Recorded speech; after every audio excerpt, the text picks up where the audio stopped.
O anfitrión, o alcalde estradense, asegurou que o emprego na Estrada comeza a recuperarse e que nisto algo ten que ver o goberno socialista local.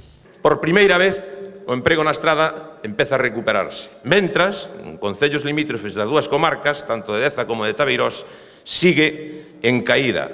Nós creemos que algo tuvo que ver o noso goberno en esta recuperación do emprego. Dono cargou tamén contra o PP da Estrada, o que acusou de estar preso ás directrices do Deza. O PP estradense, durante toda a súa existencia, sempre estuvo preso. Preso do maior poder que ten o PP no Deza. Sempre formos unha sucursal do PP do Deza. Pois ben, eso rematou. Desde que o Partido Socialista goberna na Estrada, os estradenses queremos ser donos do noso destino, queremos decidir por nós mesmos e queremos que se nos respete en igualdade de condicións como todo o resto dos galegos. O alcalde tamén lle recriminou aos populares que non deixasen ningunha obra na Estrada.